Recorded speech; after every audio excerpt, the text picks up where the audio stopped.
just unbelievable, the outcry or just the response that people heard. Like, dude, you're not dead. Like, we just moved in and we were like... Yeah. Like, I had a friend of mine, I was walking in and like, Chad Carter's not dead. Oh, Chad Carter. I'm like, oh my gosh, I went to middle school with her. But it was just so, and then I had other people that came up and gave me hugs and started crying. And I'm like, wow, holy smokes. I don't want to hear or talk about problems. I want to talk about solutions. You know, okay, yes, I hear you're going through that, but let's see where that came from so that you can really find out why you feel that way now, you know? And I've tried to do that with friends, other people that have refused to look at themselves.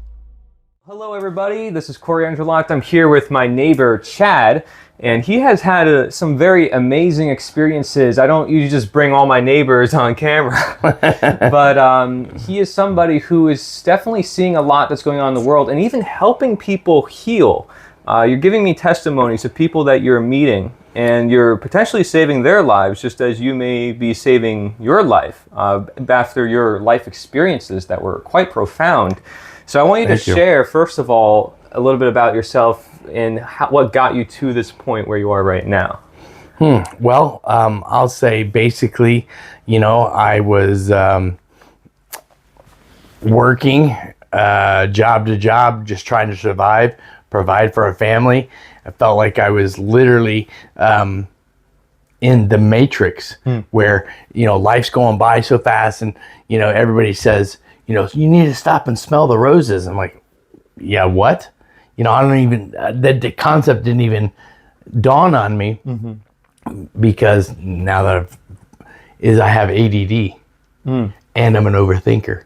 Okay. So with those two things, I'm always consistently trying to do better and everything else. And you know, and I live in the future.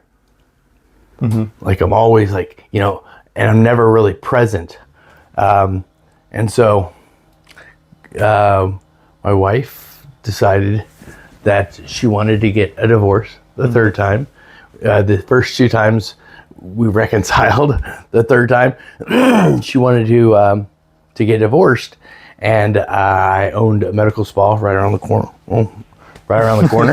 And it was one of those things where we had, you know, put our blood, sweat, and tears into that place. I built it from the ground up, literally from studs and everything. And we owned it for about six and a half years or so. And it was one of those things where I did everything I could mentally, physically do to make that place better. But it was just tough because it was a tough economy because what's his name? Mr. Poopy Pants was in. But anyway, so Biden? Yes, exactly. So it was a very tough economy. And you know, I was spent. And then my wife also was emotionally spent. She's like, you know, that's it. You know, I don't like who you are. I'm like, it's just whatever. It's incredible amount of stress, you know, and you can't, it's kind of like a cop when you're a cop and you kind of talk down to people all day, and then you take that home and you talk down to your wife. You know, you don't talk to her like a perpetrator. You know what I mean? And you take that home, you're going to get divorced. So anyway, so at that point, I got all these papers. She moved out. She was firing off all these papers, and I'm like, divorce attorneys and blah, blah, blah. And I'm like, not again. I'm like, good grief.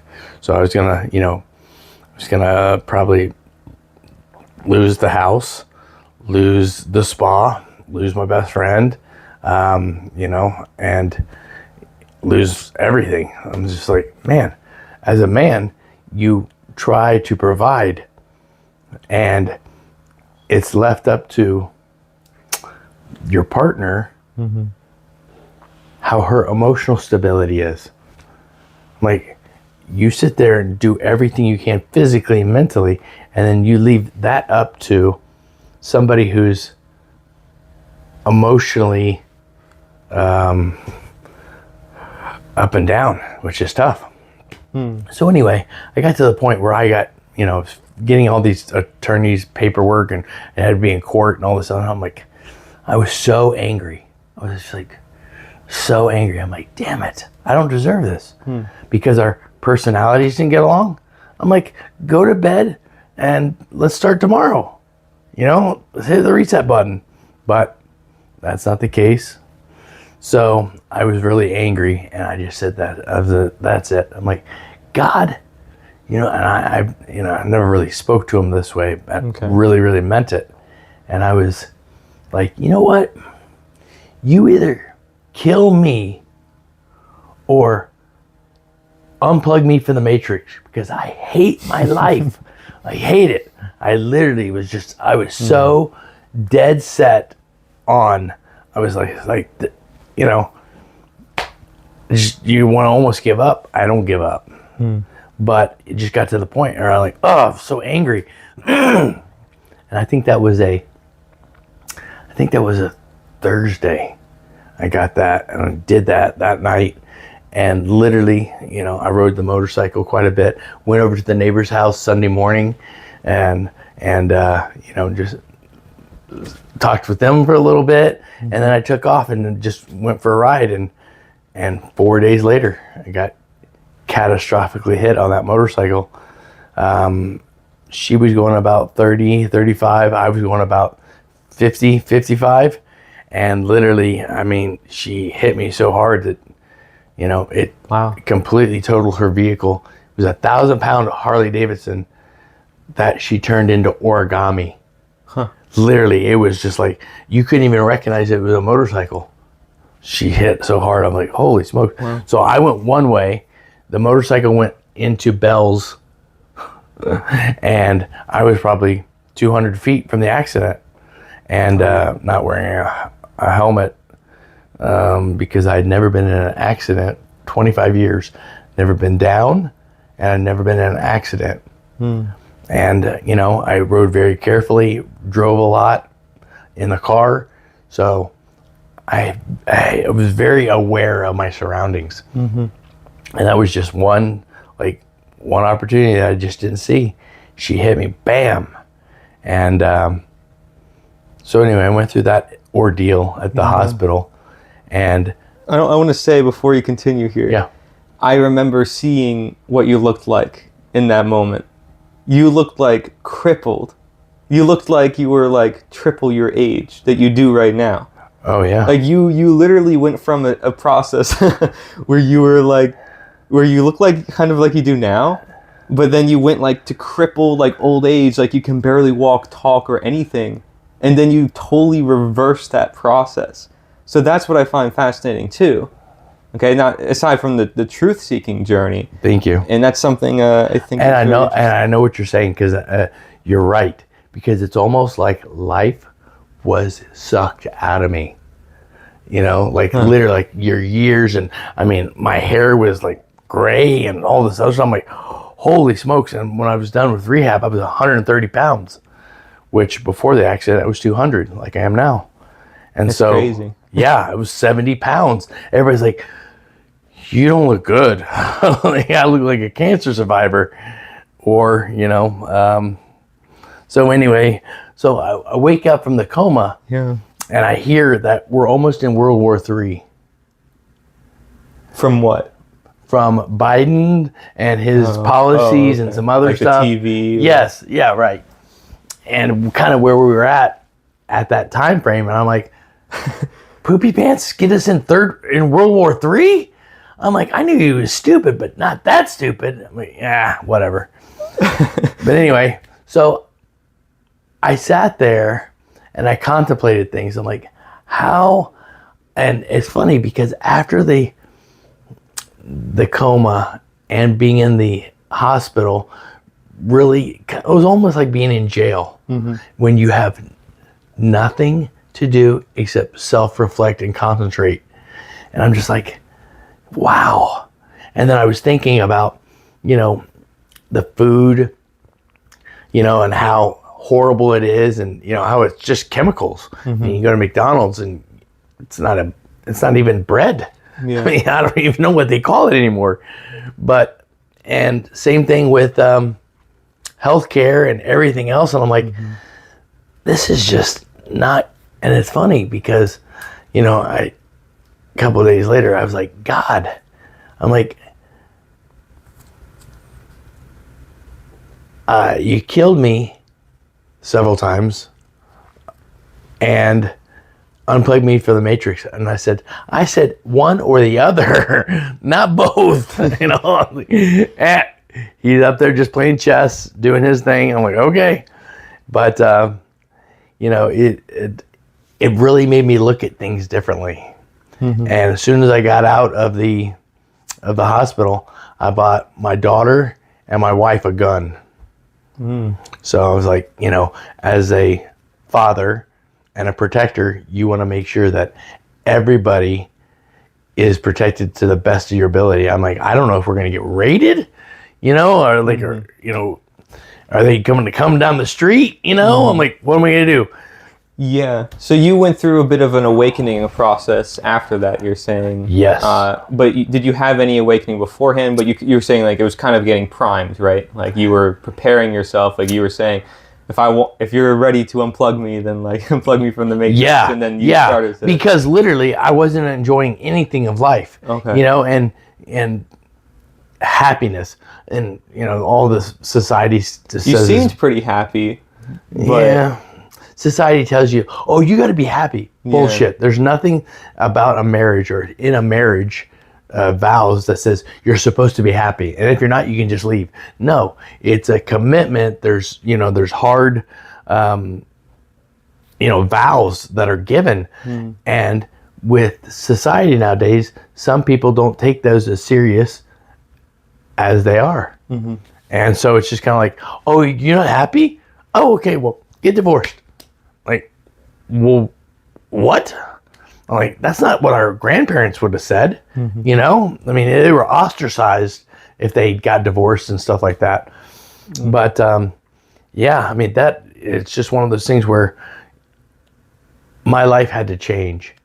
And then when I realized in what bad shape I was in after traumatic brain injury, and then also pins and rods and everything else in my leg, I'm like, oh yeah, that was the other thing. So my foot came up and was back here like a flipper. Okay. So both bones went through my foot. So that was like, oh. Anyway, I didn't know any of that stuff because by the time I woke up, I was fixed at 130 pounds. But I was like, man, I'm really gonna have to get my shit together. I'm like, I don't have time for this. Yeah. Like, I don't have time to be down. Like, I have responsibilities. And there was another thing that was really cute because they pulled my family together when I was in the coma. And they said, listen, you need to get ready that he might not ever wake up. He could be a vegetable for the rest of his life. And everybody was very, Yeah, our whole neighborhood was like, what's going to happen to Chad? Yeah. Well, I was the same thing. And then what was funny... And I feel like nobody, at least, I mean, I'm like, wow, there's so much to learn from this, but like everybody's like kind of forgot about it and just moved along. But like, yes and no, yes and no, Corey. Yeah, you're exactly right. Because everybody is in survival mode. That's all they're in, survival mode. It's not like, hey, what can I do better and all this. It's survival mode. So anyway, back to the story. So what was funny is when they said that to my family, my daughter, who was my firstborn and is similar to my personality, laughed and said, yeah, no, you don't know my dad. You don't know my dad. He ain't got time for that. No way. And I hear that letter and I was like, I'm very proud of that story. I'm like, wow. I'm like, thanks, girl. I appreciate that. So kids were even when I was in the coma and they were there, I couldn't wake up, but I could hear them. I could kind of hear them, and so I could kind of use my hand a little bit and stuff like that. It was funny. It was like a weird place to be. Like, and after the TBI, it's like you're not in the reality that you once were, you are now in a different reality, which is like a traumatic brain injury, because it's different. Like when they get your brains and, and shake them up in a jar, like that CTE, and then your brain's all messed up from all those football players. It takes a while for it to get back together, if it does at all. Okay. So, and it's funny because you look at things differently. And I think that is, and I said this, and I said, God has a way of clearing your schedule. When I was in survival mode, just trying to get everything done and blah, blah, blah, blah. And a lot of it was my own fault, because I just kept on wanting to do this, that, and then all of a sudden realized that all this progression has trapped me, mentally, physically, materially. I mean, everything. I was just like horrible.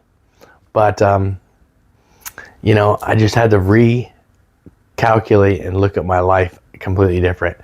And then that's when, over the last year, Trump brought in a new team and was talking about, food, pharmaceuticals, and all this other stuff. And I'm like, man, you hit the nail on the head. I'm like, and what was good about him is he brought anybody that from either side of the party, it didn't matter. Whoever the smartest person in the room was, got the job, which was exactly the way I thought the president was, for many years. And then not realizing that that's the other thing, that Trump getting in and ripping off the scab of 250 years of corruption, of government corruption, and all these paper trails and everything else. And it's completely fascinating to me, because the first time he got in, I felt like he did a good job. I thought he was going to get a second term, whatever. Didn't.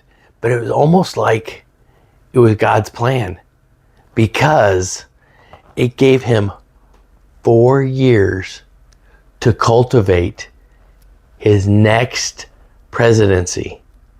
So instead of him doing what he said he was going to do, and then him doing what he said he was going to do on the second term, he waited 4 years. He really understood. He's like, let's get to the bottom of food and drugs and all this money laundering and all this other stuff. And so when he came back with a vengeance. Kind of like when you have a chip on your shoulder, like that whole system came after his family. Yeah. And they didn't win. Well, I think it was good timing with what went on with you, because then you started to delve into the health world at the same time as all the health stuff was coming to light in the world. Yes. And a lot of people are. I felt it. I felt like, that we were everybody's getting sick, cancers and everything else. And I was like, this is absolutely ridiculous. And then realizing, when they said that McDonald's, you can put that burger there, and then 15 years later you go get it and it looks exactly the same. You're like, wait a minute, that's not even food. Yep. So I do want to go into some of that, because you know a lot about some of the health field, and some people are attacking you for it, but others are realizing, because you've given some people personal advice, like, wow, this is saving my life in certain situations. So I want you to share about that. But before we get there, so you had a relationship with God, and then you still have a relationship with God. Would you say it's the same as it was before, or is it a little different? Was it Christian before? Is it still Yeah, Christian? It was. I was raised Christian, so my mom was always like, Jesus is coming back one of these days, and she was always the one that was talking about it. My dad didn't, and then it's funny because I realized I became that person in my family. And I was like, and yes, I always, and that's kind of, so I heard one thing one time, and it completely changed my life. Somebody said, be kinder than necessary, because you never know what kind of battle someone else is fighting. And I was like, that's like extreme empathy. I'm like, huh, wow, stop being selfish and think what other people are going through. Yeah. And that means a tremendous amount to me. So went to high school here, graduated in 92 at Eastlake. And so I have had a lot of experience. I've been in this area for a long time. Yeah. And it was just, I loved doing things for people and not expecting anything in return or not looking for anything. At first I'm just like, hey, I just want to try to get you help. Let's, whatever. If it's marriage counseling, which I've gone through, kind of, sort of, or to kind of, hit the reset button with that. And I've done really well with that. I mean, I think, I don't know, maybe it's a speed bump, but you give the people, man, I've got friends that are like, Chad, I don't know how I got here. I don't know what I'm doing, and I don't know where I'm going. I'm like, she wants a divorce or she wants to split up, and I don't even know what the hell's going on, And I'm just like, all right, well, let's break this down. And what was funny is I was able to give a different person's point of view. I'm like, hey, okay, so what's going on? So he would kind of tell me, I'm like, okay, well, listen, say this. Tell her how much you appreciate her going to work, because she had brought it up multiple times. And so something like that had been said, and she was like, who have you been talking to? Like it was so outside of the normal conversation, because you can't expect to be in the same situation, answering the same problems the same way and expecting a different outcome. You can't. You have to be like, whoa, that's okay. And so that was one thing. And getting into helping people, I mean, I've done that my whole life. I've just been, and I didn't realize how much it had touched people until the accident. Until, I guess, it was on Facebook and some other stuff. And I mean, it was just unbelievable, the outcry, or just the response that people heard. Like, dude, you're not dead. Like, we just moved in and we were like... Yeah. Like, I had a friend of mine, I was walking in and like, Chad Carter's not dead. Oh, Chad Carter. I'm like, oh my gosh, I went to middle school with her. But it was just so, and then I had other people that came up and gave me hugs and started crying. And I'm like, wow, holy smokes. And that's just being an encourager and, trying to help people and whatever. And we're not encouraging people to get into motorcycle accidents. But it is to say, I think, that people get to an awakening experience in different ways. For some people, it's 9/11. For others, it's 2008, the economy collapses. For others, it's COVID and what happened in the recent years. Yeah. And for others, it's more personal experiences, a traumatic event of various sorts. Yeah. So many people I've interviewed. They're looking for something. They're looking for something. They're looking for, I don't know where I'm at. I don't know where I'm going. But I'm going to try a couple of different, maybe religions or some other stuff and this, that, and the other thing. And maybe even, like ayahuasca and some other stuff. Have you done that? No, no. I don't have to anymore. Okay. When I've got a half a brain here, I'm like, I'm just trying to be normal. I'm like, so yeah, well, I want to dive into that. So you, in that repair process, from going from like alive to dead and then back to alive, if not more alive than before, because now you're seeing things that you didn't see before. Yes, absolutely. Name some of the things that you're doing or have done, because you've had these conversations with me and my dad and my family, and I was just like, whoa, right? You have like the ice bath, right? But go through some of these things. Yeah. So one thing that really made a difference to me is I was talking to a pastor, and I was like, yeah, I was in this accident, whatever. And, I coded several times. And he goes, Chad. He goes, Coded. So I died. Oh, okay. And he goes, do you know what just happened there? I'm like, no, what? He goes, your guardian angel had to go in front of God himself and ask him, what would you like me to do with him? And I was just like, wow, like a court system, it's like, and I was like, really? And he said, God must have said, I'm not done with him yet. Go back. And then that's when I came back alive. And that happened twice.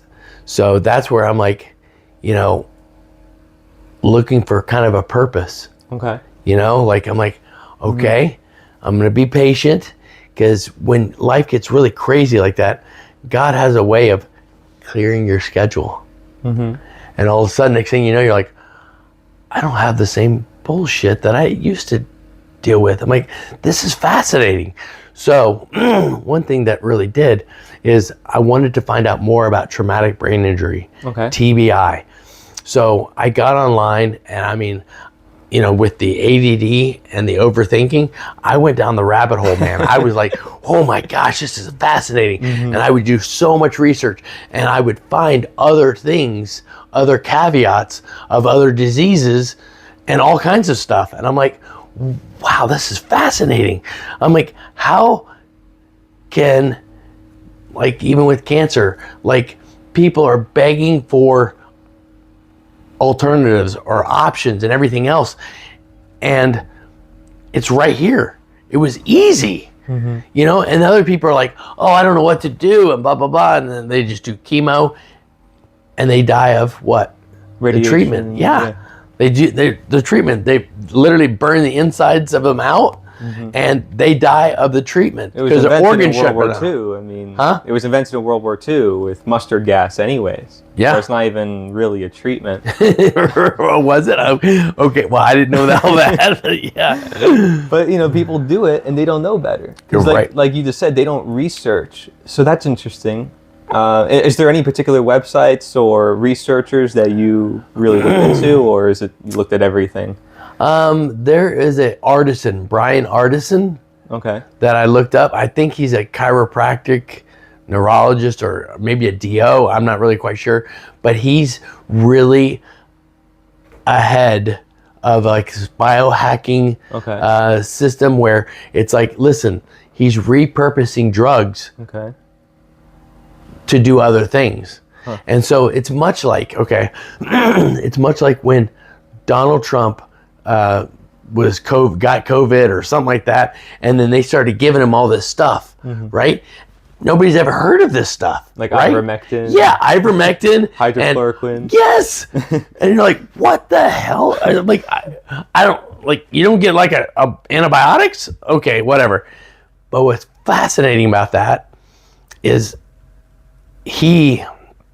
that whole scenario, and that's one thing I respect about him, not only being a business owner, because you have to run the country like a small business, but when he says or does something that's like a little like, ooh, I'm like, well, wait a minute. It's like when you grow up and you realize your parents were right about everything. You're like, holy shit, and they were 10 steps ahead of you. You know what I mean? And all of a sudden I'm like, so Trump knew these things. I mean, obviously they had him on a completely different regimen than getting the vaccine, So it was just really, really neat about that. And so anyway, so I just did a lot of research on trying to maximize and heal my brain as much as possible. But I came up with, how, Alzheimer's or dementia, and they call that now, is type 3 diabetes, like an insulin resistance. I've heard of that. And so what happens is when you have that, you don't lose those memories. You lose access to those memories. Because what happens is your neurons normally fire back and forth. But what happens is sugar or,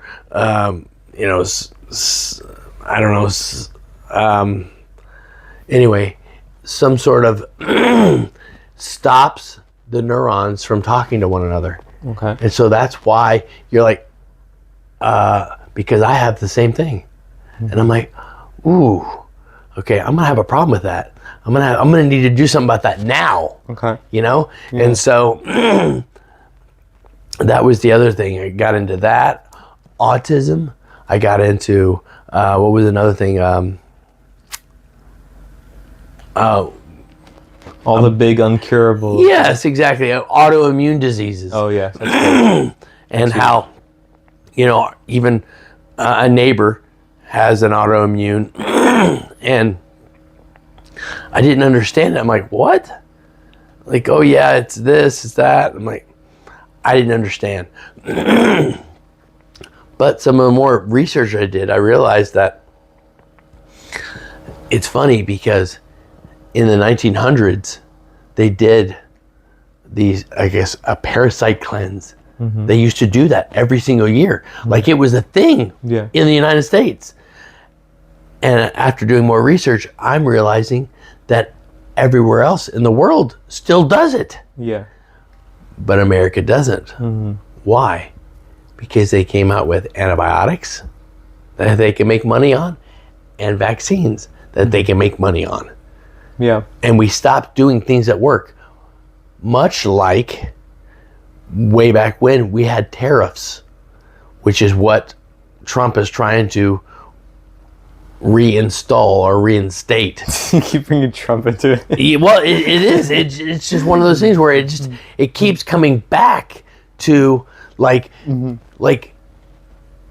learning from history. Mm-hmm. Yes. Going to history class and hearing a bunch of fights and all this blah, blah, blah, whatever, but realizing that patterns repeat themselves. Oh yeah, for sure. And then all of a sudden you're like, holy shit, it's just a pattern. Right. It's just a pattern.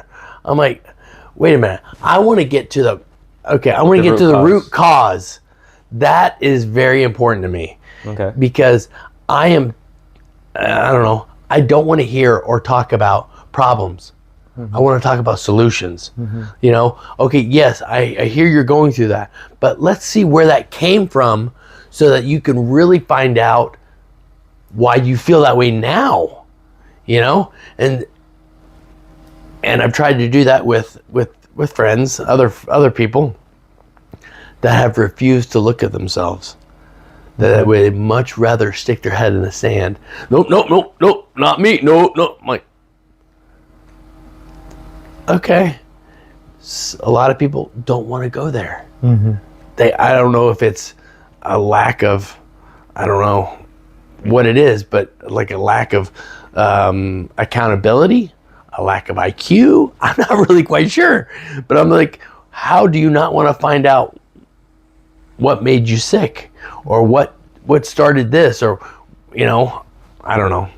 So biohacking is becoming very popular among the new generation. I would say a lot of younger people are getting into it because they're finding out, I want to live longer, and we are being poisoned, and we have to be proactive about it. So they're doing things like the cold plunges that you do, right? You do that every day? Yeah. Oh, absolutely. I was in it. Yeah. You do like red light therapy? I think you told me at this point. So that was the other thing. You do keto? Yeah. So when I jumped into and went down the rabbit hole, I was making notes of all the stuff that would help with a recovery of a brain injury. And I was just like, everybody was like, you look great, dude. You look really good. I'm like, thank you.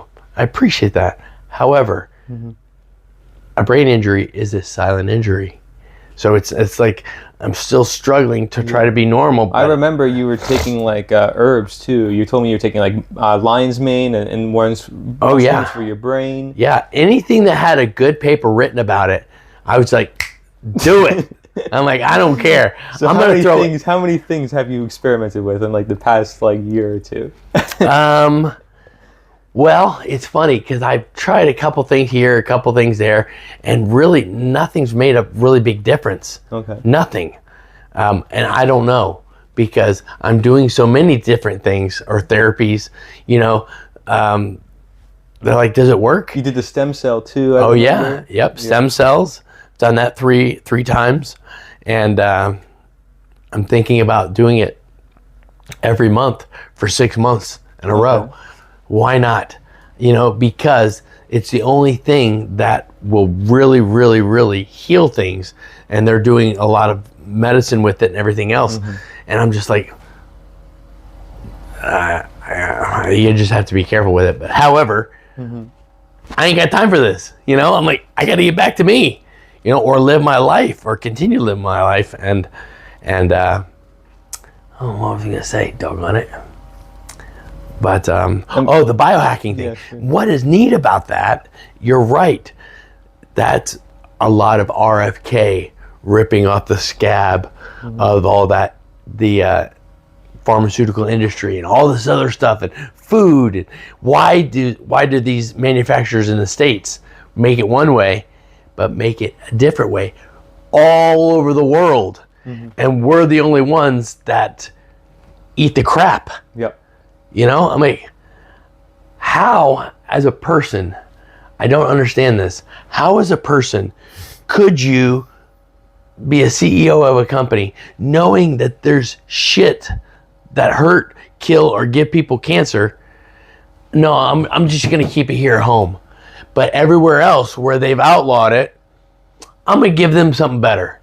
How can you fathom that? I mean, where's the morals and ethics of people anymore? Like cereals are made different here as opposed to absolutely the same exact cereal. Yeah, I'm like, So you have kind of gone through a lot of the things in your pantry and done a lot of your food. A little bit, yeah. There was an app that we had that was pretty good. How does your family feel about you looking at all the food, and did you get them on a certain diet or? Well, it was funny is my wife is all about like, no, I want to eat what I want. Okay, you do your thing.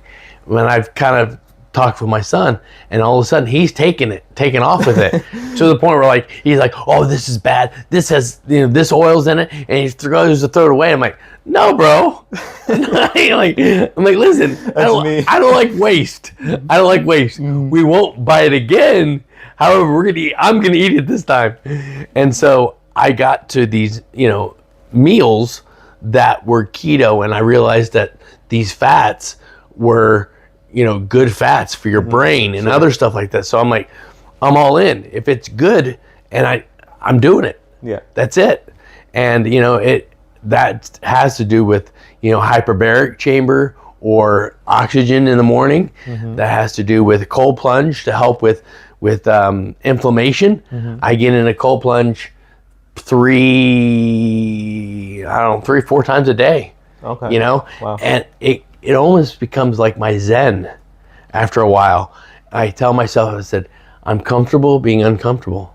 And so I get in for 5 minutes at 50 degrees, which isn't crazy cold, but it is cold enough to get the brown fats and all this other stuff. It does what it's supposed to do. Does it help? I don't know. However, but you feel good. Hell yeah! I mean, that matters. And not only that, but they compare it to doing cocaine, like a high of 3 hours. Cocaine, I don't know, lasts like maybe 30 minutes or something like that. Whatever. Okay.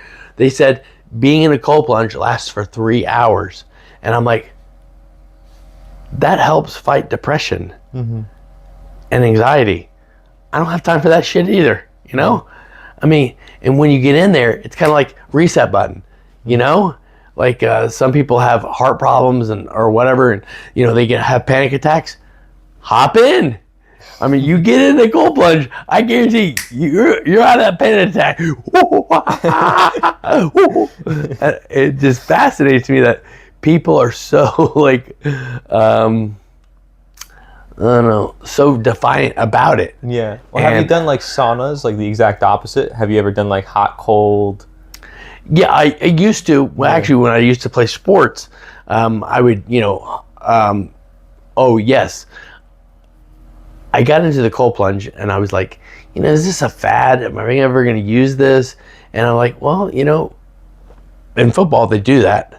They get into an ice bath and all this other stuff. And it's like a cute little clip that they're like, oh yeah, hey, whatever.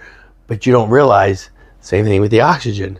Okay. When pure oxygen helps with the healing process or recovery process. I'm like, oh, so it's almost like being an athlete with that. And yes, so then I would do like a warm hot shower, and then I'd hop in there, and it would break up the lactic acid, so I wouldn't be sore. Interesting. And I'm like, man, this is unbelievable. Like, I should really be sore. I ran, like, played a tournament the whole weekend long. I mean, it was a lot, but I got on that rather than getting on pain pills or ibuprofen or Tylenol, any of that stuff. I'm like, let's see if we can do it naturally. I'm like, oh. Yeah. So, yeah, and the thing is with the biohacking thing, one thing that's neat is there's a lot of theories out there, you know, and there's nothing really hard, you know, like evidence-wise, and everybody's like, oh, well, this, that, and the other. I mean, it's like, honestly, I feel like it's the wild, wild west right now. I feel like, you know, yeah, you got this, you got a sniffle, you got, like do methylene blue, like all of a sudden. do some black pepper, and, you know, do some cayenne pepper, black pepper, and I'm just like, holy I think smokes. it's all helpful as long as it's an ancient natural remedy. It's got its place, you know what I mean? Yeah. But yeah, you're right. Some people are like, this is the one thing that you got to do, and then everybody says this is the one thing, and it's like, there's like hundreds of different things.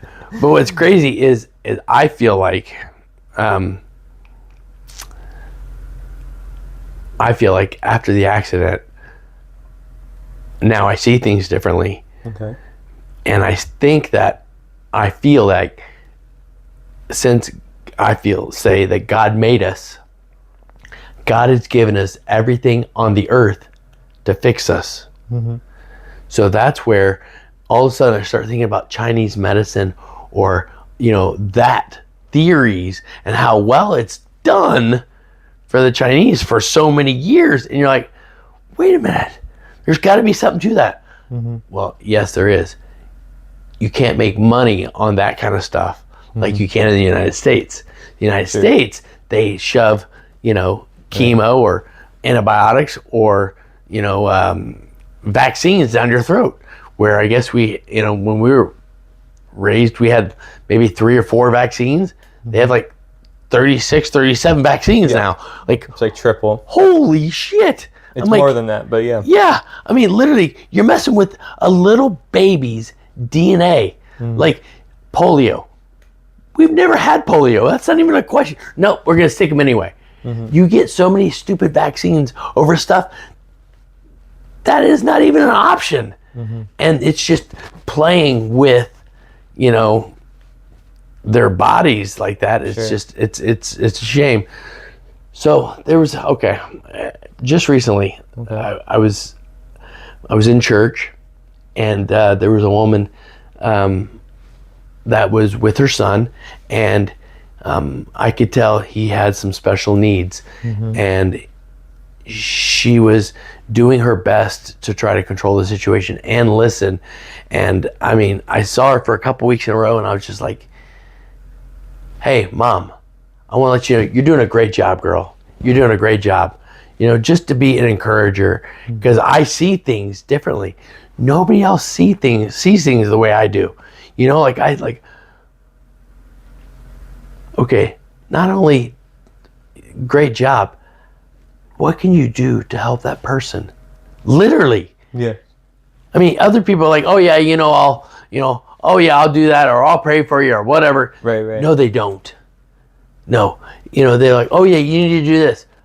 But guess what, Corey? What they don't do is they never put an action plan in place. Never. You know, when you put an action plan in place, and that's how do you eat an elephant? One bite at a time. Action plans. Yeah. And that's how you change things. Not by verbally just saying stuff like blah, blah. No. So I saw her again a couple other weeks after that. And I said, you know what? God just put it on my heart. Said, you know what? Go talk to her. I didn't really know even what I was going to say, but I just said, hey, you know, and I did some research on some stuff. And I thought, you know, with the parasite infections and stuff like that, there might be just a little bit of that that might be able to change him just a little bit. It's a very, very kind of like mild something or other. It's not like you're saying, hey, listen, you need to do all this, Nobody's going to do that. So, and I said, there's, I've done some research. I've got a traumatic brain injury, and, you're doing a great job with your son. And, I think if we got him on some of this medicine, that it might help him. It won't hurt him. It might help something. I don't know. And she's like, oh, okay. And what medicine is this? This was the fenbendazole and the ivermectin. Okay. And so she's like, okay, great. Took my number, whatever. And so it had been probably a month. I didn't hear anything from her. I was just like, okay, well, whatever. I mean, you can only lead a whole horse to water, right? So she calls me up. She's like, holy crap, Chad. She's like, okay, I don't know where to start, but she's like, it's been 5 days, and my son is verbal now. She's like, you don't understand how much this means to me, because I was at my end. I was exhausted mentally, physically, and the suggestion you made was unbelievable. And so I started noticing things. And when he, went to the bathroom, his stool, I was like, wait a minute, is there actually something in his stool? She sent it off, and yes, it was a complete infestation of parasites. And some other research I've done is mothers, you eat whatever, and there's metals and plastics and all this other stuff, just little micro stuff. And what happens is when they get pregnant and they have a baby, it all goes to the baby. So there's high levels of toxicity in some of these kids. Like the mercury levels are through the roof. Well, I'm sure, especially with like those baby drinks that they give them in the store, like those are probably but really it has to do with the mom. Oh yeah, because the mom has been eating all this, right? And what happens when you get a baby, it literally goes all into the baby. And so then the baby has to deal with an immense amount of metals and detox and all kinds of stuff. And they're like, oh my gosh. Oh, and then you throw on 37 vaccines. Why isn't my kid normal? I'm like, because other people are trying to make money off you, and they don't care about you. Yeah. So are you starting to share a lot of this stuff with other people too? Have you had any other experiences like that you want to share? Yeah. I mean, another one was a friend of mine. Her mom got cancer. Wow. And she came to my my hospital bed when I was, in rehab, and she's like, Chad, I'm going to be here for you, and blah blah blah. I'm like, wow. I've never heard a woman talk like that before. Like I'm used to, Gen X, like you take care of yourself, whatever. Here's a key, get into your own house kind of thing. But just to hear that was just like, whoa.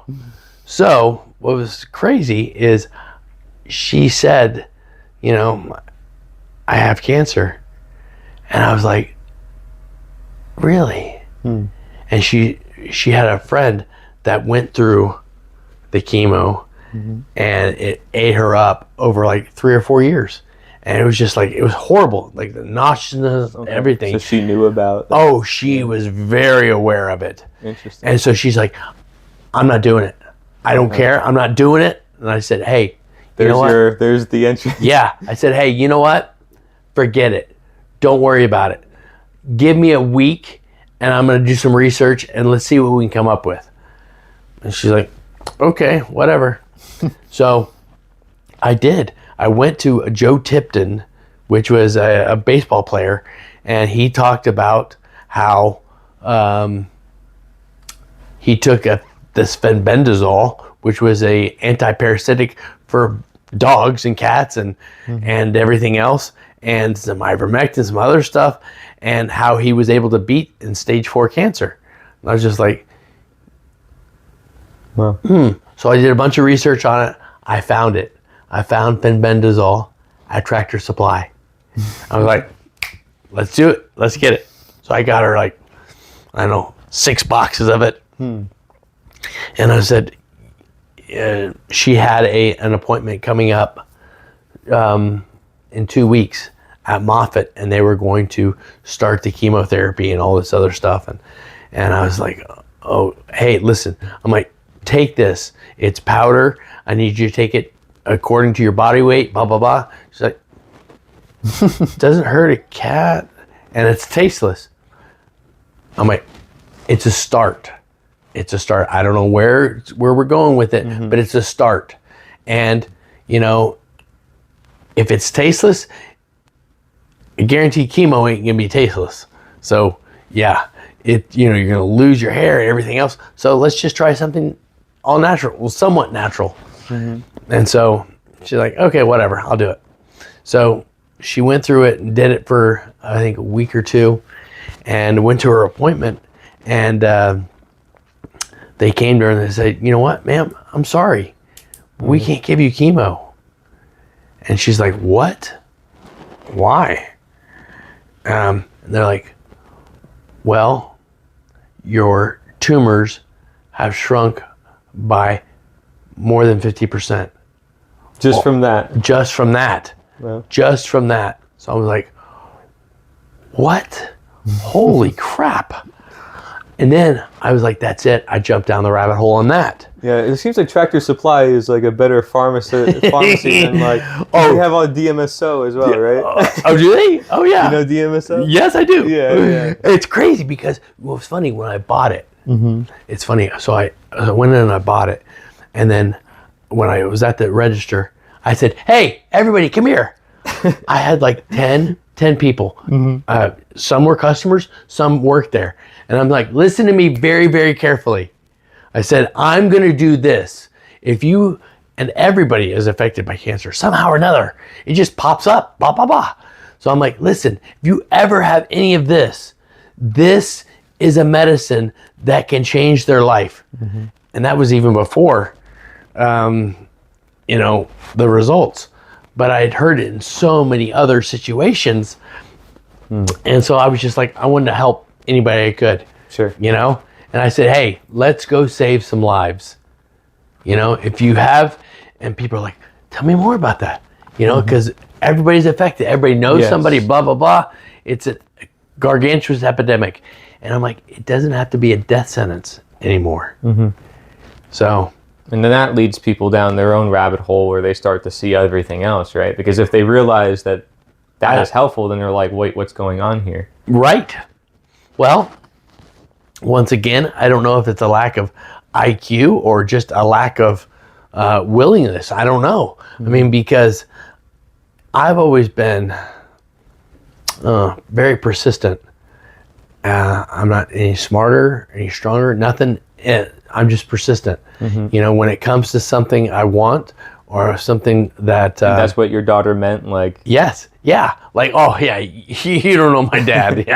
Yeah, you guys are playing games. Stop. Hush. Type of thing. And when I heard about that... It's good to be persistent with research because then you're always up to date with what's going on, but you're also like... You want to find out the truth. Right. Some people stop, it's like, oh, this is it. But one thing I have found is doing all of it, all of a sudden your vision goes whoosh. You're like, oh my gosh, I'm overstimulated. Okay, now let me see. Let me just kind of narrow this down to this. I remember when I would talk to you, you're like, this is too much for me right now. I need to relax. I'm overstimulated. Yeah. And it's crazy because I did a bunch for traumatic brain injury, and I had done some meetings with Tampa General, and they got a bunch of people with TBIs and stuff. And some of them were really messed up. And I was like, whoa. And I'm like, yeah, that was like 30 years ago. I'm like, 30 years ago? I'm going to be like this for 30 years. I'm like, whoa, no, I ain't got that. No way. I'm not handling it. And so, where was I going with it? Doggone it. Well, you were on a meeting about TBI you mentioned. And... Oh, yeah. And so what I did is I was like, you know what? I'm going to do a lot of research. I'm going to find out, first of all, what I did a gene methylation test to see what my body or what I need to be, what I'm lacking in nutrients, in vitamins. And then it's not a blood test, it's something different? It's just a swab. Okay. A swab, send it in, boom, done. And it tells you, what kind of foods are healthy for your blood type and some other stuff. I'm like, okay, sounds good. And then I got into a lot of the other stuff for brains. And NAD, I actually, a nicotine patch, which helps with cognitive sharpness. And I'm like, really? I'm like, well, cigarettes are bad. Well, oh wait, pharmaceutical nicotine is completely different. Doesn't have the carcinogens that a cigarette does. Wait a minute. Our cells have nicotine receptors. Every single cell has a nicotine. Oh, they call that nightshade vegetables.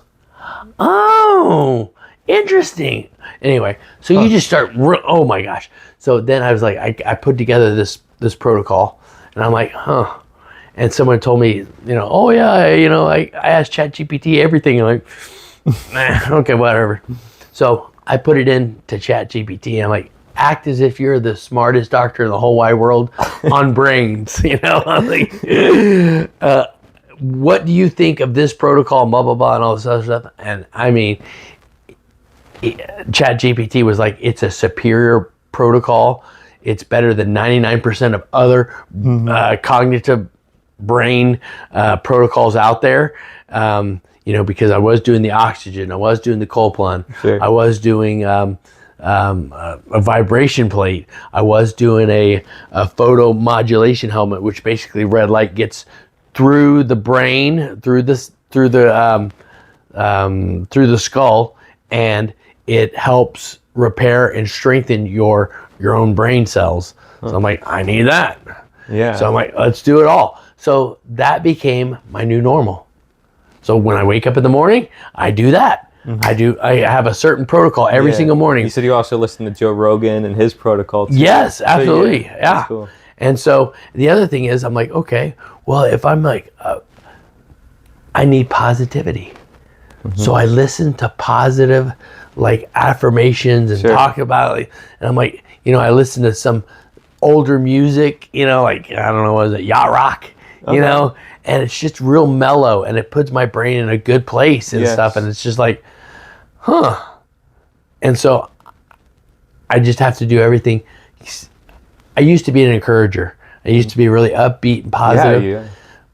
But I feel like I've lost a lot of that because it's been a struggle. It's been a little bit of a struggle. Oh, yeah. Well, especially when you start seeing things and you're seeing lies everywhere and problems. Most people who go down these paths, they tend to see the negative. And, it's my role being that I've gone through that and talked to so many people that I help them shift to the positive over time. But it's hard when you first start to see things. Oh, okay. You're dealing with, we are all dealing with people that are still plugged into the matrix or their parents, grandparents. I mean, you're talking lineage of misinformation. Oh, yeah. And now you're hitting it with proper information, and people don't want to hit their head out of the sand.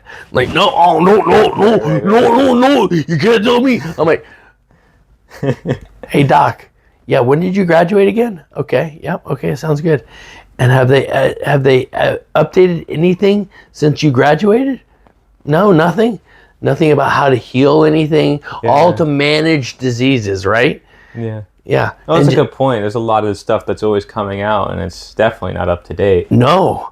I mean, and that's the thing. Is like, these, pharmaceutical companies supply all the medical schools with all their money and everything else, telling them exactly what to do and what to say. And they're like, okay, here's your script pad and go make me some money. Yeah. That's basically what it is. And I've been in healthcare for 25 years.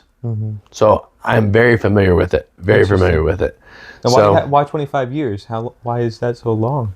Why were you in that? well, I started marketing MRIs and CAT scans. Oh, okay. So when I was probably 21 or 22, and did really good at it. So I was in a lot of offices. You know, I could walk in the back door, all kinds of stuff. And so I had really good relationships with people, but I saw things, you know, and then I left that and I started. It's kind of like a life path that's leading Yes, you there. exactly. Yeah. And all these are experiences, and how, you know, doctors are good or as good as what they've been experienced to. Because you've got private practice that deals with sniffles, you know, compared to an ER doctor that deals with broken bones and everything else. Like, their lives and experiences are going to be completely different, the way that they handle a patient. And so, you know, a majority of doctors are plugged into the matrix. Sure. You know, a pharmaceutical company come in, they bring me lunch, and yeah, I'll start writing for that. I'm like, oh yeah, but how are the outcomes of your patients before, you know? Anyway, it's just very, very interesting. So, and then I want to mention, recently you mentioned to me peptides, right? So is this a new endeavor that you looked into, or is this something? It is, yes. That's interesting, because for me, I always get a little skeptical of that, because it sounds a little bit like steroids and the way people describe them, but you said they're like a little lesser of a degree. Yes, it's an amino acid. Okay, there's a peptide that I've researched and I found and I'm on that is called BPC 157, and what it is it helps with the microbiome in your gut, as well as throughout your body. It helps it heal. I need as much healing as possible. I mean, trust me, I feel like Mr. Glass, like I could break. But this, you know, it was amino acids and some other stuff, and I was like, there's, you know, some natural chemicals in there, or natural stuff, and some man-made. But okay, so it goes, you know, obviously, you know, normal vitamins. Then there's steroids, which are man-made performance-enhancing drugs, which, you know, in all honesty, why do you have to be hurt? Why do you have to be, you know, and obviously they're barred in all the sports, because, you know, it's not how well you are, it's how much drugs or what protocol, like, you know, what's his name? The bike rider, Lance Armstrong. You know, how he was like, no, I don't take nothing. No, yeah, he had been the whole time. Liver King too. Right, exactly. So you've got that. Then peptides are something that are underneath that are between vitamins and between steroids. So there's a peptide out there supposedly for all kinds of things.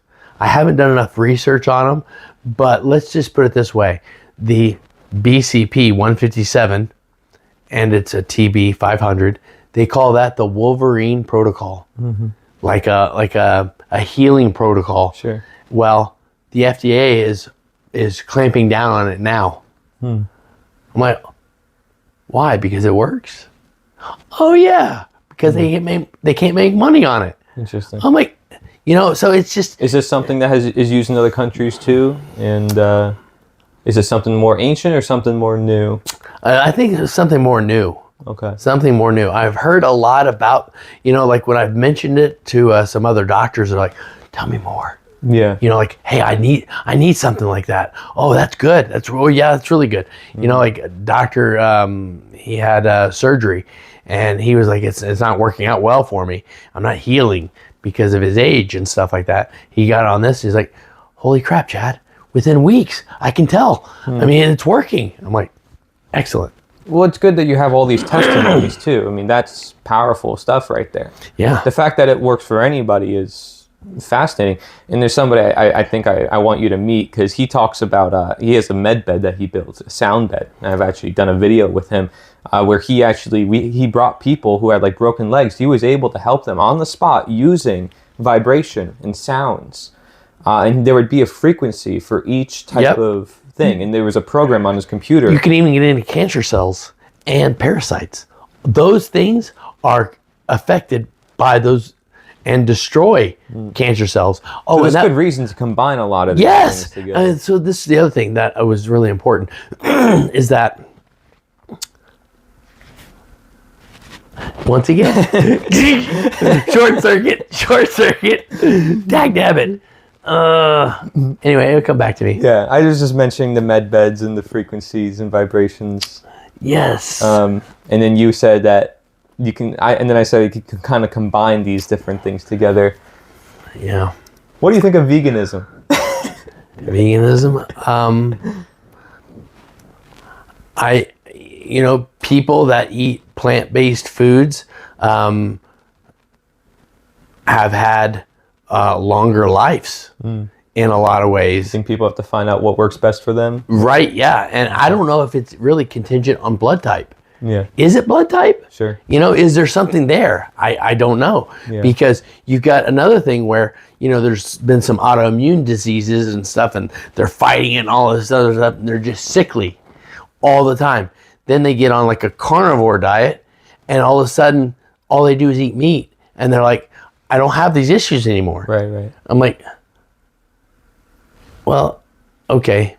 Yes. Who knows? That's what's very interesting for sure, is you always have people on different sides of that who are like, oh, I'm right and you're wrong. And then I think there needs to be something more of the spiritual, like what you're talking about, the psychosomatic. Like, that's when I think other things need to come into play, not just diet. Yeah. But I do definitely feel like this whole industry of biohacking is the wild, wild west, because there's not a whole lot of regulation on it.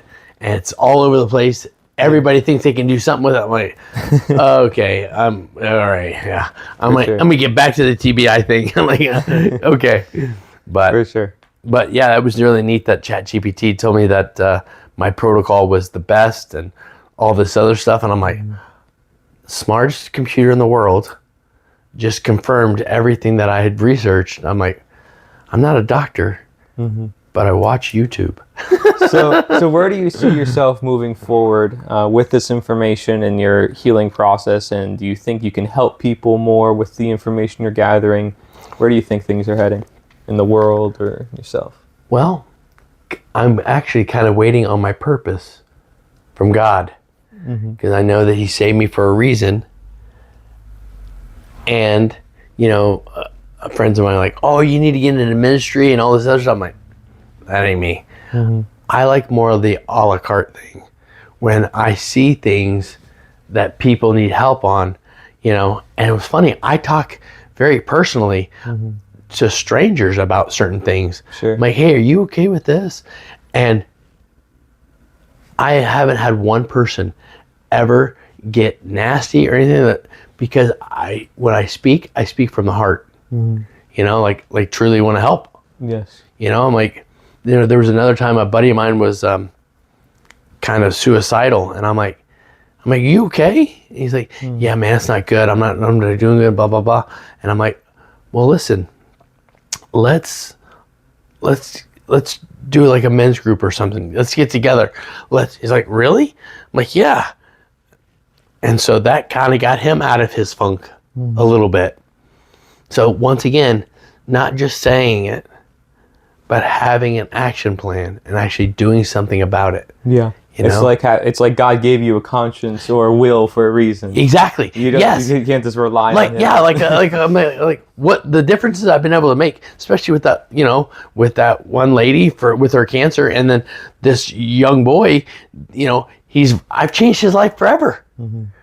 Or God has changed his life forever through me, but we have made a difference. Yes, together. Yes, forever. You work with God. Yeah, it's not like hey, here, take one of these lozenges and blah, whatever. No, or I don't know. So anyway, that to me is the greatest reward, because with my faith, Jesus did so many things for other people. Sure. And obviously didn't do or expect anything from anybody.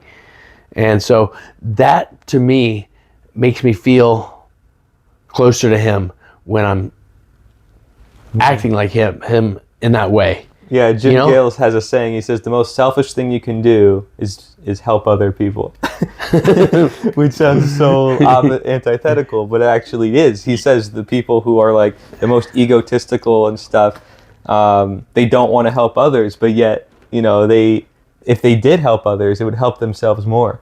Right. Yeah, and that's the ironic part about it. You're exactly right. You said it, in the same way, if somebody's really greedy, it's like, well, they can put that energy into helping the world, and it's fine to be greedy, to do good. Right. It's depending on where you put that energy. So I appreciate you sharing, giving your energy through this time and sharing your wisdom. Absolutely. Thank you. My purpose is, I think, similar to yours, is trying to reconnect people to the source.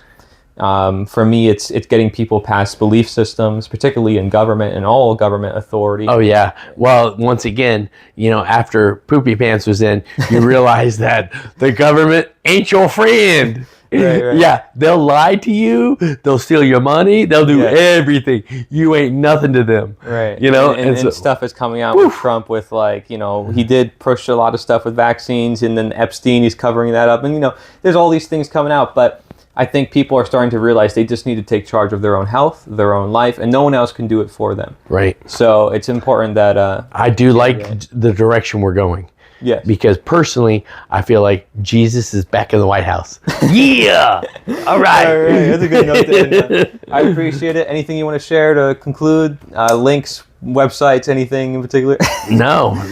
Thank you, Corey. I appreciate it. You never know. One day you might have a website. Hey, you're on the cutting edge of a lot of stuff, and so you're tapping into, scratching the surface of a bunch of different stuff to see what really makes sense and what's legitimate. So, all right. Good job, bro. Thank you. Yep. I appreciate it. All right, absolutely.